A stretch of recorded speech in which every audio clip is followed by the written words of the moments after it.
datang ke San Siro dengan mengusung misi besar bersama AC Milan. Don Carleto sukses melahirkan trio gelandang paling ikonik sepanjang sejarah sepak bola. Andrea Pirlo, Gennaro Gattuso, dan Clarence Seedorf sempat diragukan akan kualitasnya. Dengan formasi 4-4-2 berlian, ketiganya perlahan bisa menjalankan perannya masing-masing.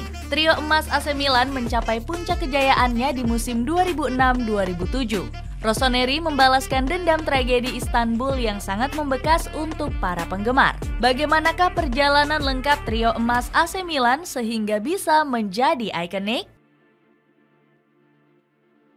Dimulainya era baru lini tengah AC Milan.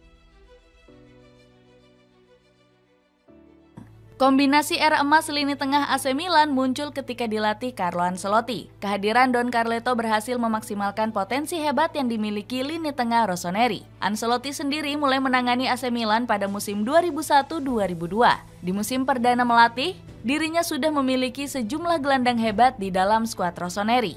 Ada nama Rui Costa, Gennaro Gattuso, Massimo Ambrosini, hingga Andrea Pirlo. Komposisi gelandang paket lengkap ini membuat Don Carleto tidak kesulitan meracik taktik. Rui Costa menjadi salah satu nama mentereng yang dimiliki lini tengah AC Milan. Pria asal Portugal ini sudah memiliki karir cemerlang sebelum bergabung ke Rossoneri. Bersama Fiorentina, Rui Costa dikenal sebagai salah satu gelandang terbaik di Serie A. Pemain berjuluk The Maestro ini bermain selama 5 musim bersama skuad La Viola. Melimpahnya stok gelandang hebat membuat Ancelotti memutuskan berganti formasi. Don Carleto mengubah pakem 3-4-3 yang sering dipakai AC Milan dengan formasi 4-4-2 berlian. Ancelotti berani mendobrak kebiasaan taktik 3 back yang saat itu mendominasi Serie A. Dengan formasi 4-4-2 berlian, Don Carleto menemukan pakem paling seimbang untuk permainan AC Milan.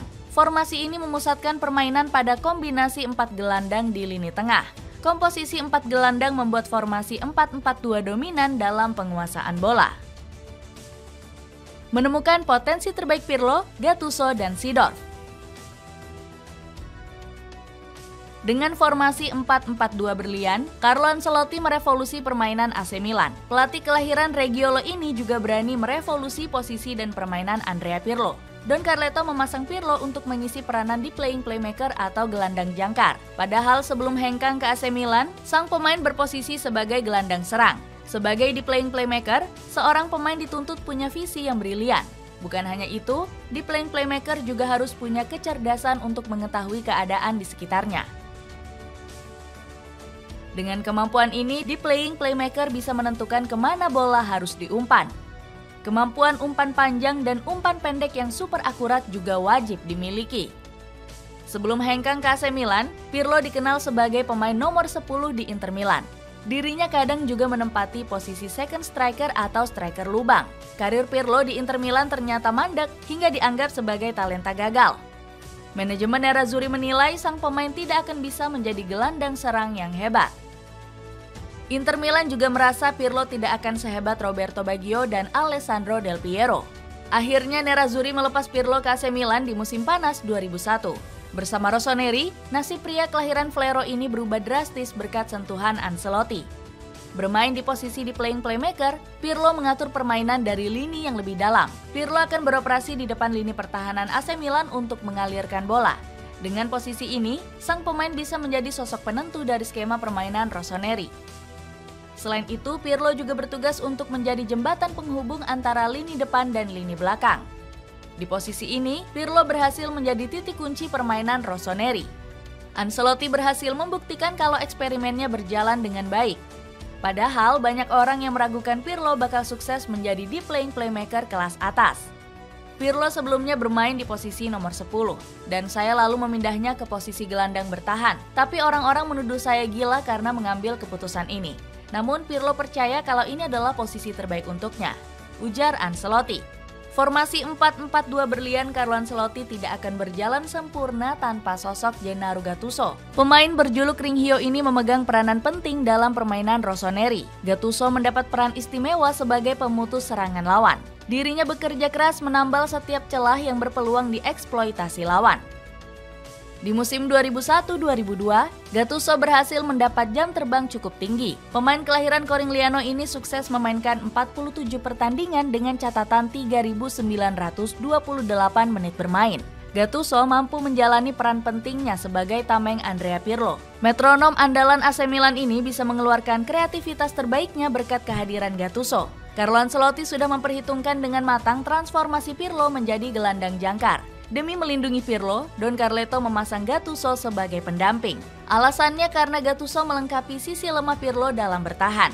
Dengan adanya Gattuso, Pirlo tidak perlu pusing memikirkan tugas defensif saat AC Milan diserang lawan. Gattuso diwajibkan menjadi palang pintu pertama yang bisa menghentikan laju serangan lawan. Mantan pemain Salernitana ini akan melakukan segala cara demi merebut bola dari kaki lawan. Alhasil, AC Milan bisa kembali mengontrol permainan usai Gattuso merebut bola.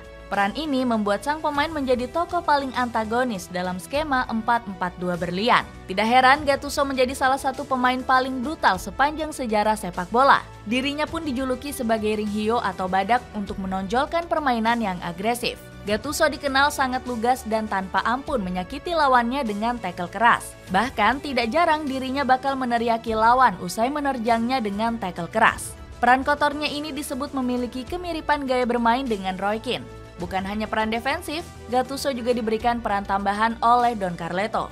Dirinya bakal diminta untuk menjaga kelebaran di sisi sayap demi menutup celah serangan lawan. Pasalnya dengan memakai formasi 4-4-2 berlian, posisi sayap seringkali kosong. Alasannya karena formasi 4-4-2 berlian lebih banyak menumpuk pemain di lini tengah. Dan pakem formasi ini seringkali tidak menggunakan winger murni yang beroperasi di sisi sayap. Alhasil Gattuso diperintahkan oleh Ancelotti untuk bergerak melebar saat bertahan maupun menyerang. Komposisi lini tengah Rossoneri semakin lengkap dengan hadirnya Clarence Seedorf. Pemain asal Belanda itu diboyong dari Inter Milan pada musim panas 2002. Saat itu Seedorf menjadi salah satu pembelian termahal Rossoneri. Raksasa Milano ini harus merogoh kocek sebesar 22 juta euro untuk menggait pemain keturunan Suriname ini. Kepindahan Seedorf ke skuad merah hitam membuatnya sempat dicap sebagai pengkhianat oleh fans Inter Milan. Namun Seedorf menganggap Inter Milan telah menyia-nyiakan bakat besarnya. Musim perdana Seedorf bersama Rossoneri sempat terhambat akibat diterjang cedera. Mendekati akhir musim 2002-2003, dirinya menderita cedera lutut yang lumayan parah. Cedera itu didapat setelah pertandingan Liga Champions menghadapi Ajax Amsterdam. Alhasil, Seedorf terpaksa mengakhiri musim 2002-2003 di ruang medis. Seedorf juga melewatkan kesempatan tampil di partai-partai krusial Liga Champions. Padahal, Rossoneri di musim itu berhasil melaju ke partai puncak dengan bertemu Juventus. Dengan formasi 4-4-2 berlian Ancelotti, Seedorf dibebankan peran defensif yang lebih besar. Dirinya bahkan rela digeser dari posisi gelandang serang demi memanfaatkan kreativitas Pirlo. Seedorf rela melakoni peran ini demi memuluskan taktik 4-4-2 berlian khas Ancelotti. Dirinya dan Gattuso menjadi tameng kokoh yang mengawal permainan cerdas Pirlo. Namun, Seedorf tetap diberi kebebasan oleh Don Carleto untuk menjelajah lini tengah. Kemampuannya dalam menyerang juga berguna sebagai tambahan daya gedor di lini tengah. Seedorf juga dibekali teknik serta atribut ofensif yang lebih baik ketimbang Pirlo dan Gattuso.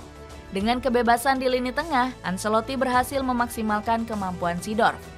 Pemain berjuluk Il Professor ini bisa melengkapi kepingan dua Andrea Pirlo dan Gennaro Gattuso. Bersama keduanya, Seedorf menjadi pusat permainan di lini tengah skuad Diavolo Rosso. Putra pasangan imigran Suriname ini selalu kalah pamor karena peran vitalnya yang sering luput disorot. Trio gelandang penghasil trofi bergengsi. Kombinasi Clarence Seedorf, Andrea Pirlo, dan Gennaro Gattuso membuahkan hasil pada musim 2003-2004. AC Milan berhasil menobatkan diri sebagai peraih Scudetto. Skuad Rossoneri berhasil menjadi pemuncak klasemen dengan selisih 11 poin dari AS Roma. Catatan ini sekaligus menghentikan dominasi Juventus yang finish di peringkat ketiga klasemen akhir. Selain itu, keberhasilan ini juga mengakhiri puasa gelar Diavolo Rosso. AC Milan kembali meraih Scudetto sejak terakhir kali pada musim 1998-1999. Tahun tersebut merupakan era terakhir kejayaan di bawah tangan dingin Alberto Zaccheroni. Andrea Pirlo mengaku senang timnya bisa kembali meraih trofi juara. Luar biasa, ini mungkin sesuatu yang harusnya kami raih pada musim-musim sebelumnya. Namun sesuatu yang lebih indah bakal datang di saat yang tepat. Tolong berikan kami selamat, kata Pirlo. Kebahagiaan Pirlo saat meraih gelar memang bukan omongan semata. Dirinya merupakan salah satu pilar penting yang paling berkontribusi di musim tersebut. Ex-Inter Milan ini mengemas 44 penampilan dan menorehkan 8 gol serta 8 assist. Tidak mengherankan kalau banyak pemain yang mewaspadai kepemimpinannya di lini tengah. Salah satunya ada dari bek tangguh Inter Milan yaitu Marco Materazzi. Pirlo merupakan salah satu talenta terbaik di Italia. Aku akan selalu menutup ruang untuk membatasi geraknya apabila kami bertemu, ucap Materazzi. Selain Pirlo, ada Gattuso yang memegang peran gelandang pemutus serangan dengan baik. Pemain asal Italia ini menjadi andalan dengan mengemas 45 laga. Lalu ada Clarence Seedorf yang gemilang sebagai penyuplai bola ke lini serang. Gelandang asal Belanda ini sukses mencetak 6 assist dan 3 gol dari 45 laga yang dimainkan. Era trio mematikan AC Milan mulai garang di akhir musim 2006-2007.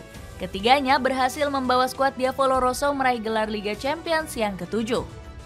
Mereka berhasil menyingkirkan beberapa klub besar seperti Bayern Munchen dan Manchester United. Rossoneri mampu comeback setelah takluk atas Setan Merah di leg pertama semifinal. Andrea Pirlo, Gennaro Gattuso, dan Clarence Seedorf tidak mampu berbuat banyak di hadapan Sir Alex Ferguson. 2 gol Ricardo Kakak belum cukup membawa Rossoneri meraih kemenangan. Beruntung di leg kedua, trio lini tengah Rossoneri tampil begitu dominan. Clarence Seedorf bahkan mampu mencatatkan 1 gol dan 1 assist untuk Ricardo Kakak. Alhasil Rossoneri membuat para penggemar sepak bola merasa kecewa berat. Final impian yang mempertemukan Manchester United dan Liverpool harus pupus begitu saja. Tepat 17 tahun lalu, Diavolo Rosso membalaskan dendamnya atas Liverpool terkait tragedi Istanbul. Pasukan Carlo Ancelotti berhasil menang 1-2 berkat 2 gol ikonik Filippo Inzaghi. Nampaknya tragedi Istanbul sangat membekas dan menyayat hati para punggawa merah hitam. Rossoneri gagal mengangkat si kuping besar setelah Liverpool memenangkan adu penalti. Padahal AC Milan sudah unggul lewat 3 gol Paolo Maldini dan Bryce Hernan Crespo. Namun 3 gol dari Steven Gerrard, Vladimir Smicer membuat laga harus diakhiri dengan sesi adu penalti. Sang maestro sekali lagi bisa membuktikan kapasitasnya dengan membawa kejayaan untuk AC Milan. Gelar ini bahkan menjadi gelar juara Liga Champions terakhir Rossoneri. Sejak hilangnya trio emas gelandang berbahaya, AC Milan selalu dipandang sebelah mata pada ajang Eropa. Di beberapa musim, Rossoneri sempat absen karena tak mampu bersaing. Dengan kehebatan trio emas gelandang AC Milan, akankah Rossoneri kembali melahirkan trio gelandang baru?